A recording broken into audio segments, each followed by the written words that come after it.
우리 같이 읽겠습니다. 예수께서 이르시되 딸아 내 믿음이 너를 구원하였으니 평안히 가라. 내 병에서 놓여 건강할지어다. 아멘. 예전에 저희 하늘나라 가신 아버지 모시고 안병동에 자주 갔었습니다. 저도 또 한 10년 전에 몸속에 종양이 발견돼서 서울 삼성병원 안병동에 가서 여러 차례 가서 진찰을 받고 의사를 만나고 그렇게 했던 기억이 납니다. 안병동에 가보면은 여러분도 가서 보시면 알게 되지만 생각보다 연세 많은 노인들이 많이 누워있는 게 아니라 젊은 사람들이 많이 누워있다는 사실에 대해서 굉장히 놀라게 될 겁니다. 제가 칠곡 경북대병원 안병동에 가보니까 30, 40대 정도로 밖에 보이지 않는 젊은 분들이 그 항암제 주사를 그게 빨리 안 되잖아요. 그러니까 오랫동안 누워 있어야 되는데 누워 있는 사람들이 30, 40대 정도로밖에 보이지 않았어요. 그런데 그들 대부분이 혼자 와가지고 의사를 만나고 혼자 와서 진료를 받고 갑니다. 가족이 동행하지 않는 사람이 대부분이에요. 가족이 왜 동행하지 않을까? 참 보기가 굉장히 안쓰러웠는데 다 먹고 살기 바빠서 그럴 겁니다. 직장도 가야 돈이 벌리는 거고 돈이 벌려야 병원비도 낼 수 있는 거 아니겠습니까? 그러니까 올 수 없는 형편이 되었을 겁니다. 그렇지만은 어쨌든 혼자 와가지고 그 의사를 만나고 간다는 그것도 중한 병인데 그렇게 한다는 것이 참 보는 사람이 마음이 아플 정도였어요. 저도 종양이 발견돼 가지고 한 10여 년 전에 심지어는 최근까지도 CT를 찍고 의사를 만나고 그렇게 했습니다. CT를 찍으면 금방 그게 또 결과가 나오는 게 아니라 한 일주일이나 아니면은 큰 병원에서는 한 2주 정도 지나고 난 뒤에 의사를 만나게 되잖아요. 의사 만나러 이렇게 진료실에 딱 들어가면은 의사 옆에 있는 간이 의자에 앉습니다. 앉으면은 의사가 아무 말도 안 해요. 그리고 그 모니터 화면을 봅니다. 나를 찍은 CT가 그대로 그 컴퓨터 화면에 나와 있습니다. 의사가 아무 말도 안 하고 사진을 계속 들여다보고 있습니다. 봤던 사진을 또 보고 이렇게 합니다. 그 정적의 시간 너무 무섭습니다. 혹시나 잘못됐는가 싶기도 하고. 그런데 마침내 다 보고 난 뒤에 의사 선생님이 큰 변화가 없네요. 그러면은 살았습니다. 암이 크지 않았습니다. 지난번이나 똑같습니다. 이런 말 하면은 그냥 의사가 날 고쳐준 것도 아닌데 의사한테 막 몇 번이나 절을 하고 그러고 병원을 나오죠. 우리가 세상을 살아가면서 힘들고 어려운 일이 많죠. 우리 인간 세상에서 문제가 한두 개이겠습니까? 그러나 제가 경험한 바로는 몸에 병이 걸리는 것보다 더 힘든 일은 없다. 그런 생각이 들었습니다. 그것도 그 병도 정도 문제이지. 병원에 가도 안 낫는 병이라면은 더더욱 힘들고 고달픈 투쟁이 아닐 수가 없습니다. 오늘은 12해를 혈루증으로 앓은 여자의 이야기인데요. 마가복음 5장 25절, 26절 한번 같이 읽어보겠습니다. 12해를 혈루증으로 앓아온 한 여자가 있어 많은 의사에게 많은 괴로움을 받았고 가진 것도 다 허비하였으되 아무 효험이 없고 도리어 더 중하여졌던 차에 오늘 이 은혜 받은 주인공은 혈루증을 앓던 여인이었습니다. 혈루증은 부인과 계통의 병이고요. 하혈하는 병입니다. 이 여인은, 혈루증 여인은 무려 12년 동안이나 혈루병으로 고생했다고 그랬습니다. 많은 의사를 찾아가서 치료를 받으려고 했지만은 치료가 되지를 못했습니다. 병은 고치지를 못하고 재산은 다 없어지고 오히려 병은 더 위중해진 상황이었어요.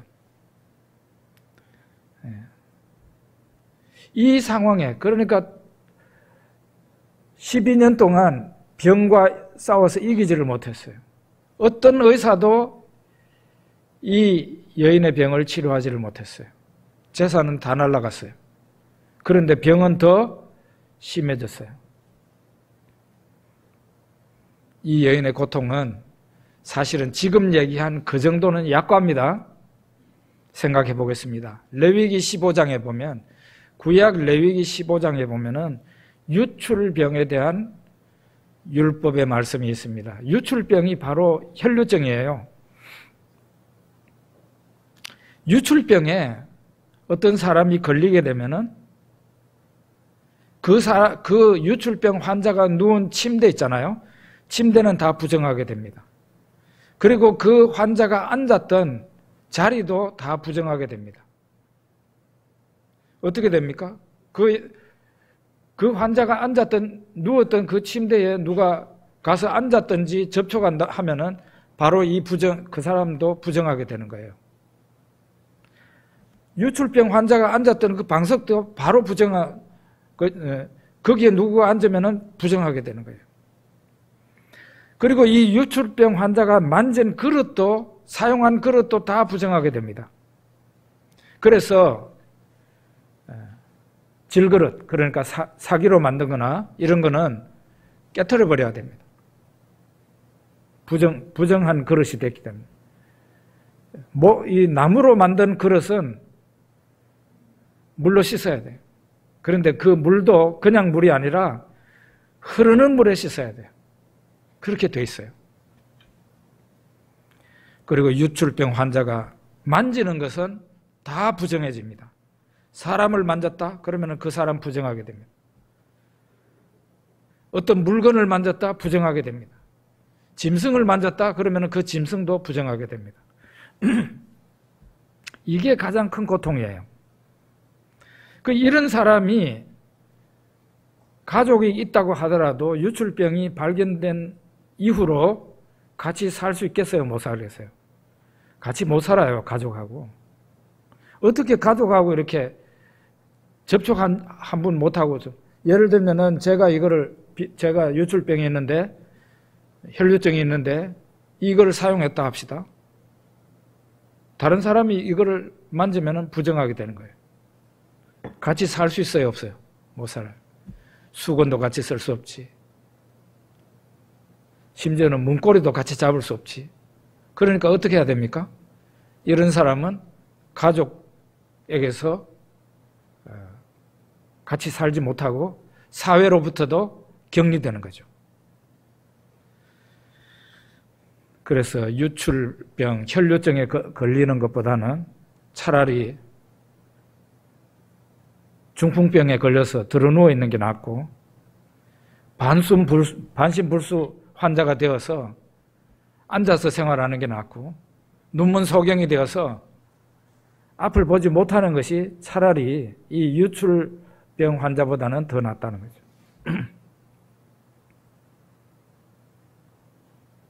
그런데 여러분, 이 혈류증 여인이 몇 해를 앓았다 그랬습니까? 12년이라고 그랬죠. 12년. 이 12라는 숫자가 굉장히 의미가 있는 숫자예요. 우리나라는 숫자에 있어서 십진법을 씁니다. 십진법. 십진법이라는 것은 최고의 숫자가 10이라는 뜻이에요. 1, 2, 3, 4, 5, 6, 7, 8, 9, 10. 그 다음에는 다시 내려가가지고 11, 12 이렇게 하잖아요. 10이 제일 큰 숫자예요. 그런데 유대인들은요, 12라는 숫자를 최고로, 그러니까 12진법을 써요. 12진법. 12가 제일 큰 숫자가 되는 거예요. 최고의 숫자. 우리나라도 12진법을 쓰는 분야는 있습니다. 우리나라도. 어떤 분야일까요? 이거 퀴즈 내가지고 맞춰보는 거 한번 해볼까요? 시계입니다. 시계. 시계가 12시, 12시까지 있잖아요. 시계의 시간에 있어서는 12시가 최고의 숫자예요. 또 하나 더 있죠? 달력이죠. 달력. 달력도 12달입니다. 12달이 차면은 그 다음에는 다시 1월로 넘어갑니다. 그래서 이 여인이 12년 동안 이 혈루증으로 앓았다는 것은 무언에 우리에게 말하고 있는 의미가 있는데요. 그건 뭔가 하면은 이 여인은 최고의 고통을, 극한 고통을 당한 그런 여자이다. 이 성경이 우리에게 상징적인 숫자로 우리에게 말을 하고 있는 거예요. 이 여인보다 더 심한 상황은 없다. 그런 얘기죠. 이 여인이 병으로 고생하고 가진 재산도 다 날리고 가정과 사회로부터 격리가 되어서 12년 동안이나 살았으니 얼마나 고통스럽고 얼마나 외로웠겠습니까? 우리들에게도 어려움이 있어요. 근데 우리 어려움의 대부분은 이 여인의 경우처럼 심각하지는 않습니다. 우리의 어려움 대부분은 우리가 노력을 하면은 어느 정도 해결될 수 있는 그런 문제들이에요. 그런데 이 여인의 경우는 어떻습니까? 인간적으로는 이제 더 이상 해결 방법이 없는 거예요. 인간적으로 해결 방법이 없으면 어떻게 합니까? 하늘을 바라보면서 하나님 앞에 하나님, 저 살려주세요. 저를 불쌍히 여겨주세요. 하고 하나님을 바라보게 되죠. 우리 인간이 가진 문제 가운데는 질병도 이제는 인간의 범위를 넘어서 사람으로서는 고칠 수 없는 병이 있고 우리들이 경험하는 경제적인 어떤 문제도 사람으로서는 해결할 수 없는 지경, 그 지경에 도달할 수도 있습니다. 사람의 대표적인 문제, 사람이 해결할 수 없는 대표적인 문제는 바로 죄의 문제예요. 사람의 죄의 문제는 사람 본인이 해결할 수가 없는 거예요. 이 죄라는 것이요, 이 육신 때문에 짓는 게 아닙니다. 그 사람의 영혼과 그 사람의 생각과 마음 속에, 사람의 본성 속에 죄가 다 오염이 돼 있어요. 죄가 다 오염이 돼 있어요. 그러니까 도둑질하는 습관을 가지고 있는 사람이 팔을 잘라낸다고 해서 도둑질 안 합니까? 그러면은 또 다른 지체를 가지고 도둑질을 하게 돼 있어요. 그 사람의 영혼이 죄로 말미암아 오염됐기 때문에. 그래서 죄의 문제는 사람이 해결할 수가 없는 문제예요.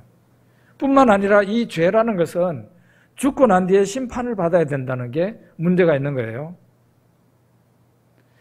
한 번 죽는 것은 사람에게 정하신 것이요, 그 후에는 심판이 있으리니 그랬잖아요. 어떤 사람들은 하나님이 죄 지었다고 영원한 지옥 심판을 한다는데 그럴 리가 있나, 이렇게 얘기하는 분들이 있어요. 저도 이 지옥 심판이라는 것은 너무 좀 심한 거 아닌가 싶어가지고 제 나름대로는 성경에 있는 말씀을 당연히 믿지만 이 부분을 어떻게 이 부분을 어떻게 이해할 수 있을까 생각을 해봤어요. 그런데 드디어 저는 그럴 수 있겠다. 당연히 그렇게 돼야 될 것 같다라는 생각했어요. 하나님은 온 우주의 통치자입니다. 영계와 인간계의 통치자십니다. 우리 모든 사람을 지으신 분이 하나님이십니다. 그런데 하나님을 믿지 않는 사람들을 상태를 한번 보십시오. 지금도 우리는 예배 드리고 난 뒤에 밖에 나가서 하나님 안 믿는 사람들을 만나게 되는데요. 그 사람들이 말하고 있는 걸 한번 들어보십시오. 하나님에 대해서 제일 얌전한 사람이, 제일 착한 사람이 하나님에 대해서 무관심합니다. 아무 관심이 없어요.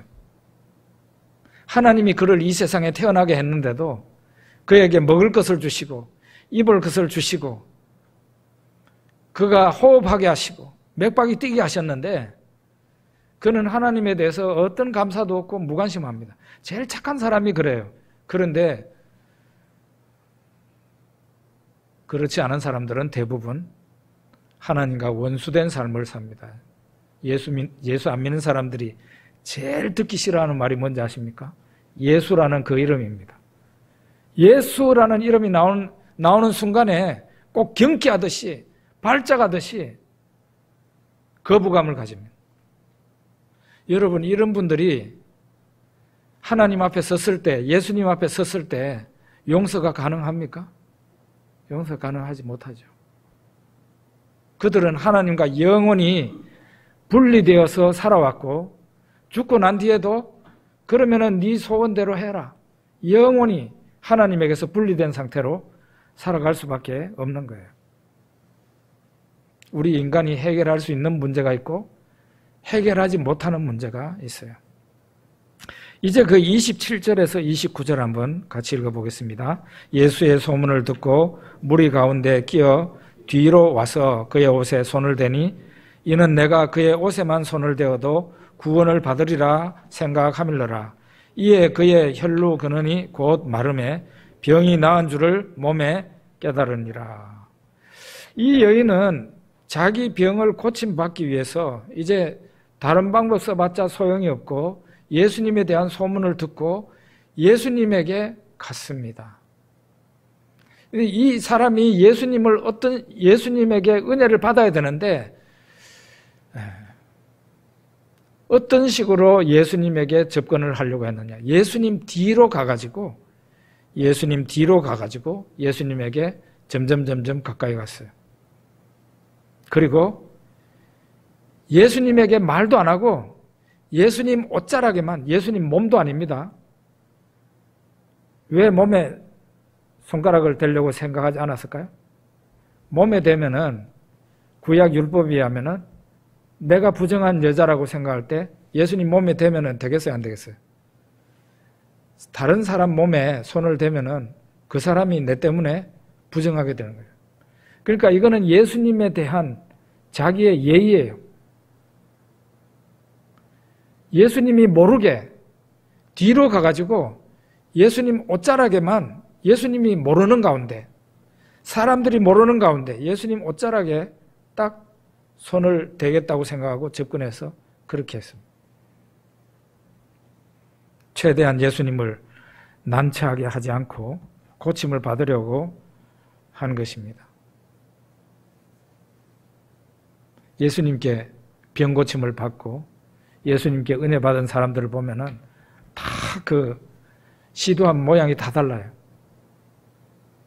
로마 군대 백부장은 자기 하인이 병들었다고 예수님에게 사람을 보냈어요.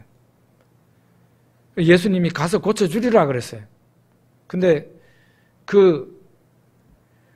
예수님이 가고 있는데 도중에 이 백부장이 친구를 보내요. 유대인 친구들을 보내서 내 집에 들어오심을 나는 감당하지 못하겠습니다.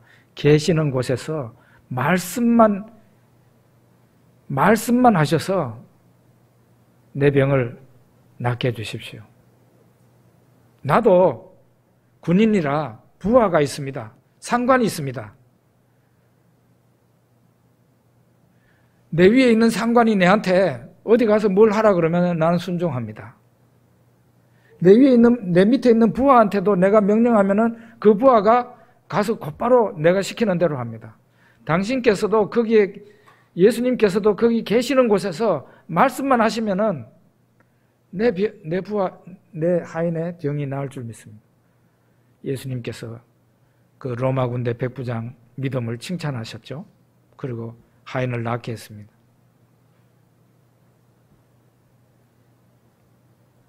사람마다 다 다른 거예요. 어떤 환자는 실로암 연못에 그 눈먼 소경이죠. 예수님께서 침을 땅바닥에 뱉어서 흙을 이겨가지고 그 사람의 눈에다가 바르고 너 실로암 못에 가서 씻어라 그랬어요. 그 사람이 그렇게 해가지고 실로암 못에 가서 씻었더니 밝히 보게 되었어요. 예수님이 하시는 방법이 다 달랐어요.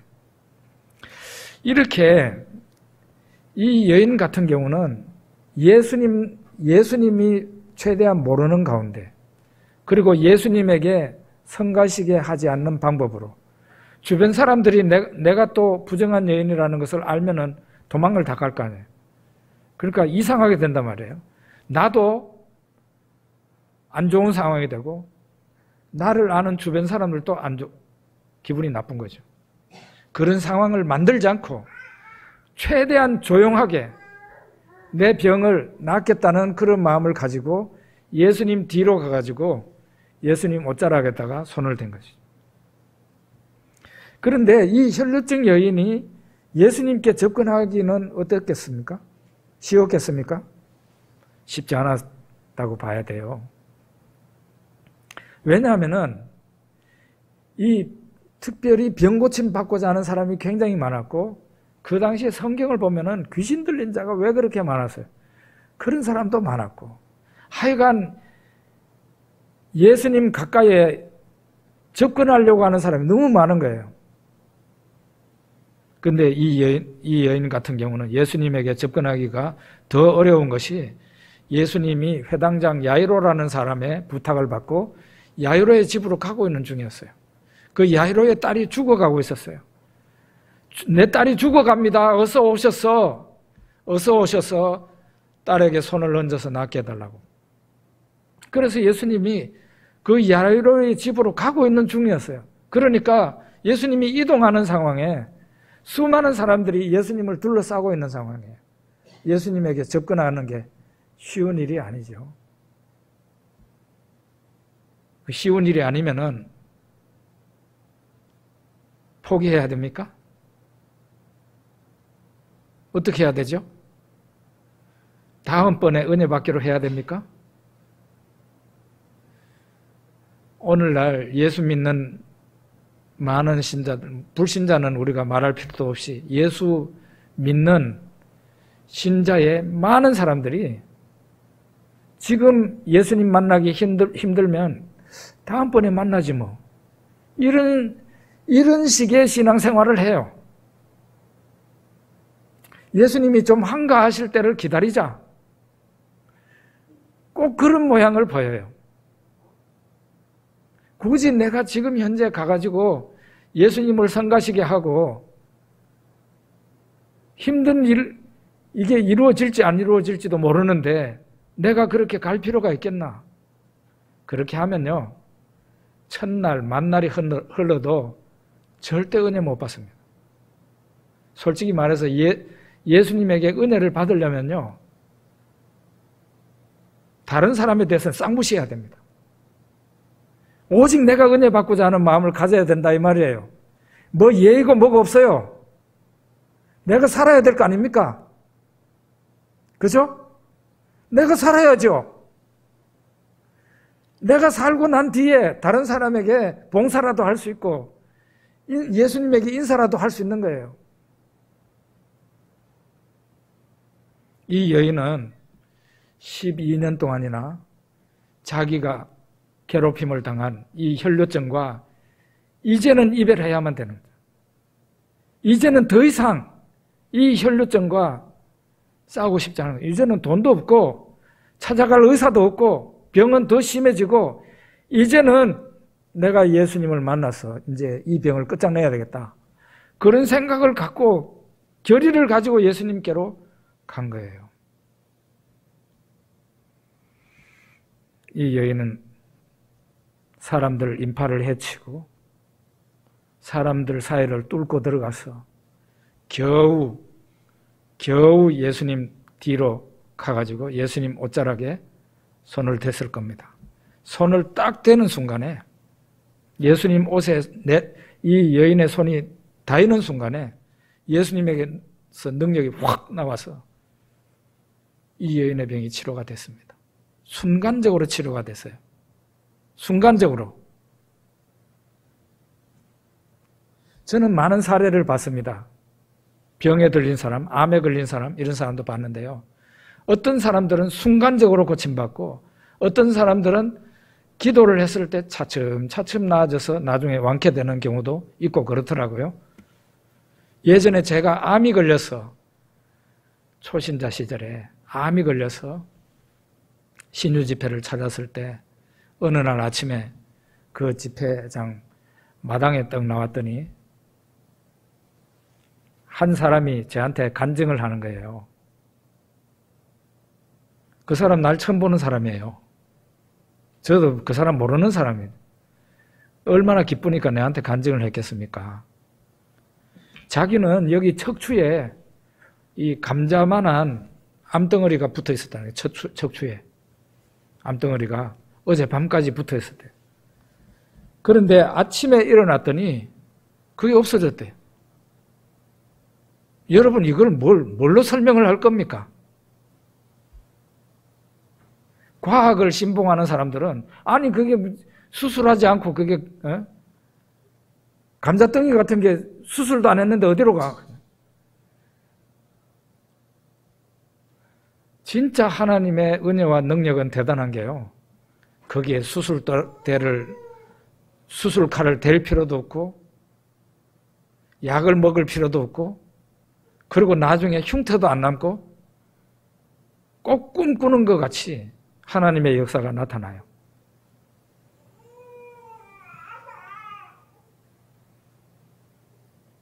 어떤 사람은 은혜를 받을 때 하나님의 능력이 내한테 임할 때 강한 전류가 임하는 것 같았다고 그렇게 얘기하는 분들이 꽤 있어요. 성령의 은혜를 받을 때도 바람이 세차게 불면 막 나무가 요동치잖아요. 어떤 사람은 그렇게 은혜 받는 사람이 있어요. 몸이 마구 흔들립니다. 그러면서 성령이 그 사람에게 임하는 거예요. 그런 현상이 있어요. 근데 저 같은 사람은요, 어떻습니까?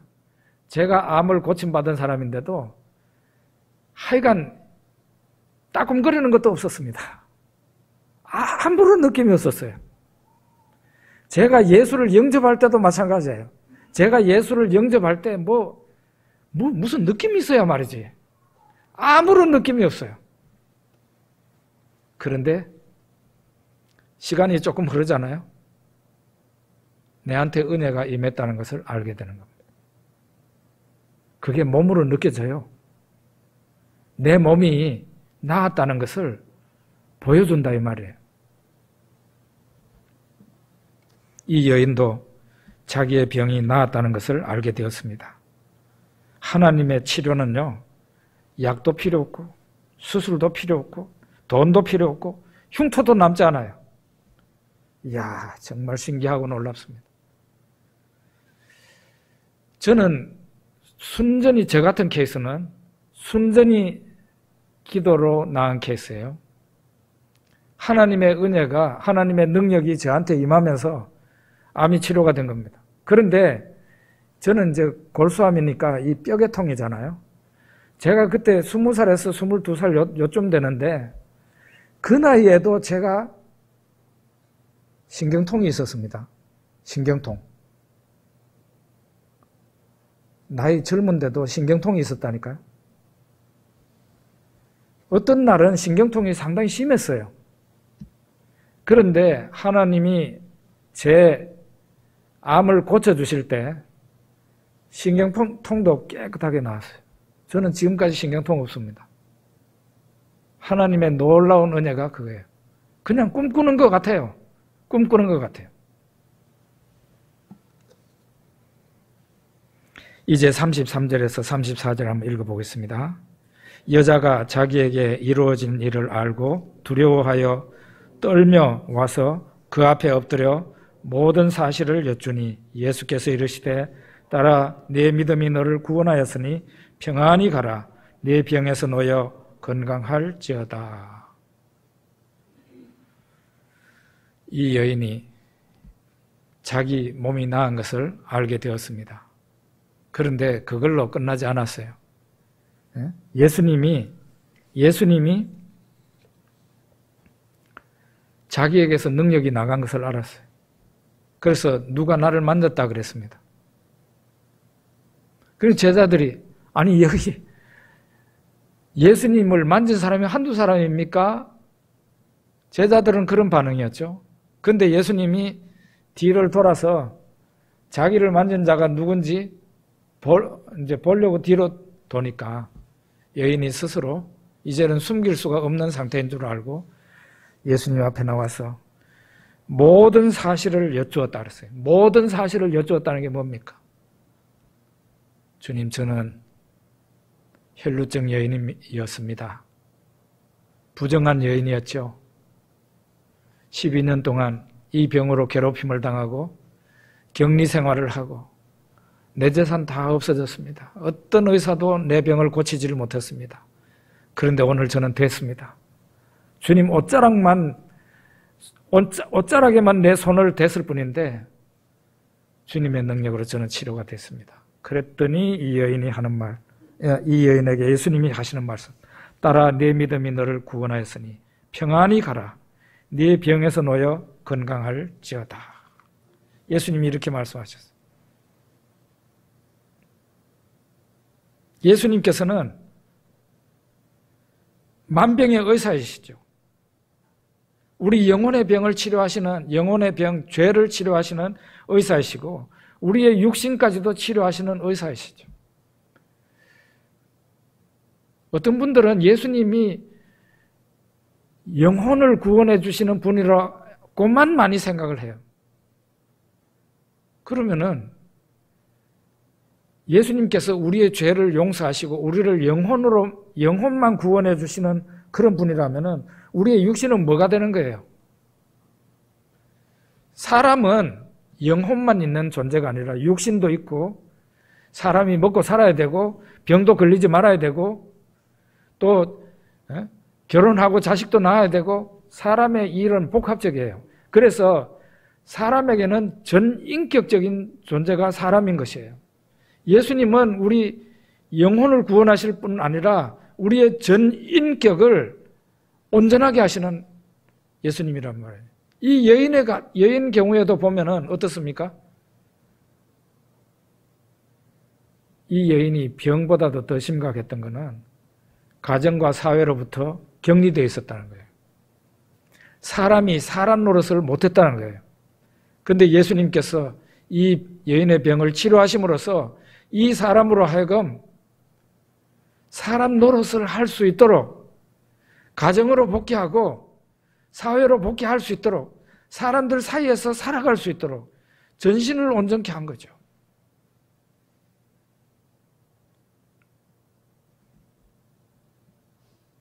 우리 예수님께서는 오늘날도 주님의 능력은 하나도 줄지 않았습니다.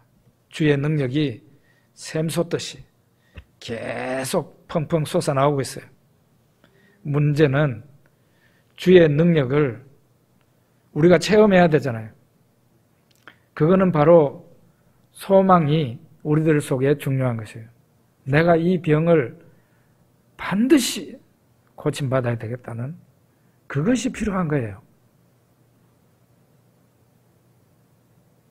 내가 이 지긋지긋한 병을 이제는 더 이상 물러설 수 없다.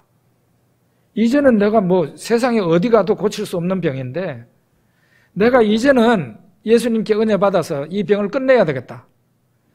그런 생각을 갖고 예수님 앞에 나와야 돼요. 그러니까 강렬한 소망이에요.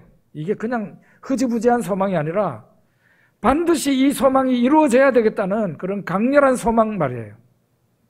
그게 필요한 거예요.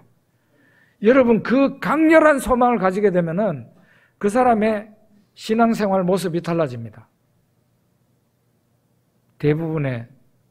대부분이라고 하기보다는 많은 성도들이 오늘날 여러분과 제가 인정해야 될 부분이 있는데, 오늘날 우리 한국교회 목회자들이나 성도들이나 신앙이 많이 해이해져 있습니다. 옛날하고 다릅니다. 1970년대, 80년 그 이전하고 이후하고는 참 많이 달라졌습니다. 80년 이후에 교회들이 막 성경 공부하고 제자 훈련도 하고 뭐 별별 훈련도 받고 그랬는데, 제가 보기에는 그런 훈련을 안 받았을 때 70년대까지가 우리 한국교회 성도들이나 목회자들이나 훨씬 더 강했습니다. 마치 잡초같이 강인한 사람들이었어요. 어디다가 내놔도 죽지 않는 대단히 거칠은 강력한 신앙을 갖고 있었어요. 체계적인 성경 공부도 안 했는데 말이죠. 제자 훈련도 없었는데 말이죠. 어디에서 은혜 받았을까요?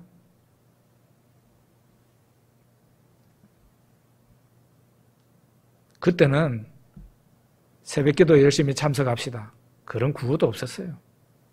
그냥 성도들이 너무 은혜 받고 싶어서 그냥 새벽마다 일어나가지고 애 들쳐있고 교회로 가가지고 엎드렸어요. 신앙생활이요, 지금하고 영 다릅니다. 지금 이 시대의 신자들은 목사든 일반 신자든 간에 배가 부른 사람들이에요. 아쉬울 게 별로 없는 사람들이에요. 그러니까 목사가 좀 더 신앙생활 잘하십시오라고 말을 하면은 상처받는 시대가 된 겁니다, 여러분. 그거는 참, 그거를 받아들이면은 복을 받을 수 있는데 왜 그럴까요? 내가 당한 이 어려움은 사람으로서는 잘 안 되고 오직 하나님만이 해결할 수 있다는 그것이 맞다면, 그리고 하나님께서 내 이 모든 문제를 해결해 주실 수 있다면은, 그게 맞다면은 나는 강한 열망을 가질 수 있는 거예요. 그리고 내 신앙생활은 달라지게 되는 거예요. 그죠? 성경을 읽고, 누가 시키든 안 시키든 성경을 열심히 읽고 기도하고 하나님 앞에 나가서 금식하고 교회 예배 시간이나 기도 시간에만 오는 정도가 아니라 그냥 수시로 하나님 앞에 나가서 하나님 은혜를 주십시오, 하나님께서 나에게 은혜를 주시지 않으면은 내 인생 여기서 끝입니다, 그런 태도가 되는 거죠. 이거는요, 신앙생활이 완전히 다른 거예요, 다른 사람하고. 정말 여러분 은혜 받고 싶습니까? 하나님의 능력을 체험하고 싶습니까? 그렇다면 다른 사람이, 이 시대에 다른 사람이 신앙생활하는 그런 모양으로 신앙생활하면 안 됩니다. 절대적으로 안 됩니다. 대부분의 오늘날 신자들의 모습은 너무 해이해져 있습니다. 허리띠 다 풀어놓고 있습니다. 그래가지고 무슨 은혜를 받습니까? 여러분 대부분의 분들은 그저 큰 문제 없이 지금 현재 살아갈 겁니다. 그러나 여러분들 가운데 어떤 분들은 인간으로서 한계 상황에 도달해서 나는 하나님 은혜 받지 못하면 나는 여기서 끝이다, 그런 상황 있을 수 있습니다. 하나님께서는 여러분들이 하나님 앞에 나가면 하나님께서는 은혜 주실 수 있고, 여러분의 병이면 병을 고칠 수 있고, 여러분의 경제적인 문제면은 그것을 능히 해결할 수 있는 그런 하나님이시죠. 문제는 오늘 기회가 없으면 내일 나와서 기도하지 뭐, 그래가지고는 신앙생활 가운데 은혜를 받지 못한다는 것이에요. 나는 이제 더 이상 물러설 수 없습니다. 나는 오늘 반드시 은혜를 받아야 되겠습니다. 하나님 나를 살려주십시오. 그렇게 할 때 여러분